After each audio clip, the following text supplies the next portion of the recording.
Hi everyone, my name is Deana Pollard and I come here today from Houston, Texas, from Texas Southern University, where I've been a professor of law for 10 years.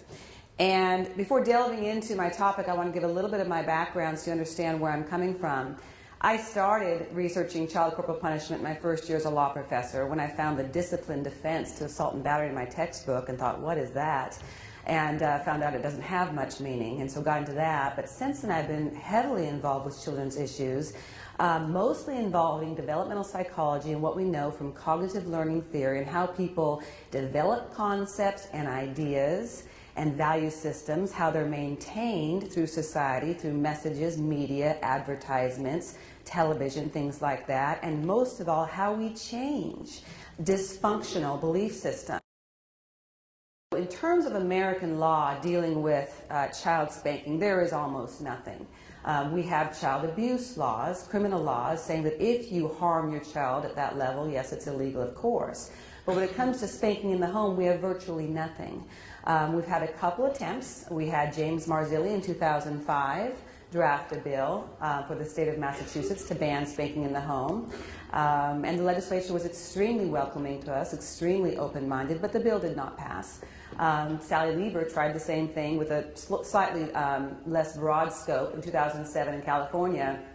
Again, the bill didn't pass, but we're just starting to get some movement in this area of law, and I don't think it's where it's at. Okay, I have done a lot of work in the area of school paddling and the various attempts to try to get school paddling out of the southern states that are hanging on to it in much the same way they hung on to slavery. It's the same states, if you look at the maps, the same basic states that are hitting kids that wouldn't, agree to stop slavery. I mean, it's shocking. If you put the maps side by side, it's just amazing how similar it is. So these are the states we're not getting anywhere with really legally. And I've come to the point in my career, after being a lawyer for 22 years now, I'm not sure the law is the way. In doing my research on children and their brain development, I've gotten very heavily involved in the area of violent video games and what they do to children. And in going through this and learning how the mind processes information and how you can change someone's mind once it's been made up, so to speak, I believe the way is through changing norms, and that's going to be probably through changing messages through the media and through a massive advertising campaign. We could make some inroads through the law, but I think that realistically we need to change people's minds, because until we change people's minds, we're probably not going to change the law. People believe spanking is good. People believe spanking works. People say, I was spanked and I'm okay. People say, spare the rod and spoil the child, as if it's from the Bible, and it's not. It's from a poem, but the Old Testament does have some support. So we have entrenched ideas in our society that need to be uprooted and questioned. So how do you do that? When Sweden passed their law in 1979, they didn't just pass a law. This is the most intelligent government I've ever seen operate in terms of how they did what they did. Sweden did pass a law in 79. But that's not how they got the public to support it. When they passed the law, a lot of parents were against it. They were outraged. How dare you come into my home and tell me what to do? We heard the same arguments, of course, in relation to marital rape in the 50s. Not in my house. Well, yes, in your house if you're committing a crime. But what Sweden did, which I think was more effective, is the advertising campaign. They sent out 16-page color brochures to every parent in Sweden, explaining the law, explaining why the law was passed.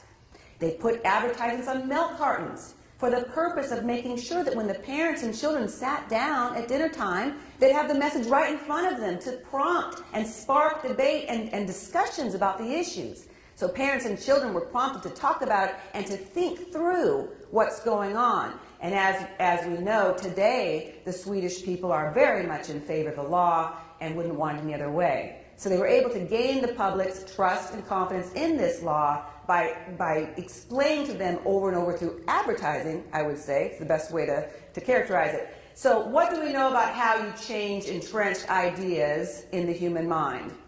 What we know is that the human mind naturally has to take shortcuts. It's normal, it's natural, it's how the mind works. So we create these schemas within, associations in the mind. Spanking is good. But what that research has given us is insight into how do you change a deep-seated conviction. And what we know is it's almost like a computer. The data has to come in over and over and over and over. And with repetition, that schema or that entrenched belief system starts to be pulled apart. And only once you start pulling apart the entrenched ideas can you replace them with a more functional idea.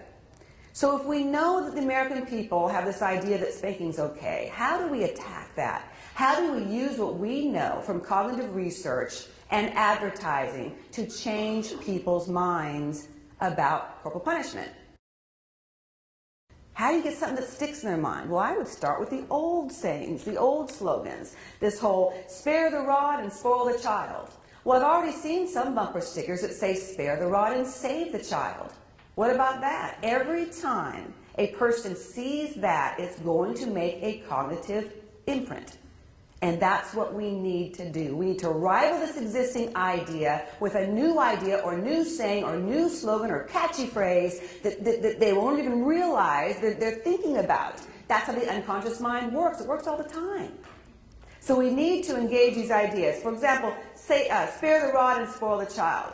What about spare the rod and love your child? Spare the rod and use your head. Spare the rod and save a soul. You see those on bumper stickers ever? Not enough. We don't need them to believe it. We need them to repeat it. We need them to talk about it. We just spark debate. Another one that I really can't stand is, I was spanked and I'm okay. Well, and I've heard this said by, alcoholics, people divorced 5 times. I was spanked and I'm okay as they drink a beer. I'm like, okay, I beg to differ, but, that's what they think. What about, a bumper sticker that says, I was spanked and I'm still ticked? Or, you might want to use another word for that, but, something that will actually say, I was spanked and I was spanked and I hate my parents. Whoa, when have you ever seen that on a bumper sticker? I was spanked and I hate my parents. It's true. Studies show that kids who are spanked don't call their parents in college as much. They don't have the same, relationship with their parents as adults. Why not say that? No one wants to hear that. It's uncomfortable. Well, you know what? It is. And it's uncomfortable because they're doing it. And it's uncomfortable because they don't want to believe it. Some other ideas, and there's a whole lot of them out there, of course. How about a bumper sticker? My father spanked me. We haven't spoken for 22 years. Violence begets violence. Don't spank. This means you. Get people thinking. We need the support of the media. We need the support of Hollywood if we can get it. We as academics want to write articles and have speeches and have this is a terrific conference, but I don't think we're going to make the kind of norm cascade that we want unless we start getting at people individually. Get them talking, get them thinking. Let me give you just a couple examples. And this comes from Cass Sunstein, a very famous law professor who coined the term norm cascade. And what he said is that at a certain point in our society, if you can get people to change their mind about a certain concept, it can catch like fire if the new concept makes more sense. And when I came out of law school back in '89, I remember being in Beverly Hills restaurants where I was practicing law and ordering this nice meal. And right as I was sitting down to eat my nice meal, someone lights up a cigarette. And I thought, geez, I've got the smoke in my face. I don't want to eat now. And if you turned and asked the person to stop smoking, boy, would you ever get it. Today, if someone were to light a cigarette in a restaurant, he would be the jerk, not the person who asked him to put it out. That's the kind of norm cascade we need in relation to spanking.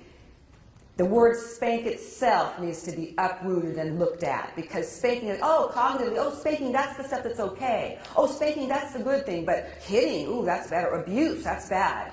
Well, we need to start coining spanking with terms that are ugly, because spanking is ugly. But right now, it's got this cognitive, association with, that's good parenting, spanking, everyone spanks. So again, going back to being more creative t-shirts, slogans, bumper stickers, blog posts, anything we can get our hands on to disseminate the message that spanking is wrong, that it is violence, and that your kids are going to be harmed by it. You know, these parents are spending hundreds of thousands of dollars in my area on these SAT coaches. And I'm talking, you know, they're $500 an hour to hire SAT coaches. It's a fact that kids who are not spanked have higher IQ test scores. How about a bumper sticker, you know, don't spank your kid and save a bundle on your SAT coach. Or, you know, don't spank your kid and increase your child's SAT score. Again, they may not like it, they may not believe it, but they're going to go repeat it. Can you believe what I saw on a bumper sticker today? That's what we want. We want them to talk about it and repeat that message, because the more it's repeated, the more it's going to take hold, whether they like it or not, because that's the way the mind works. Thank you very much.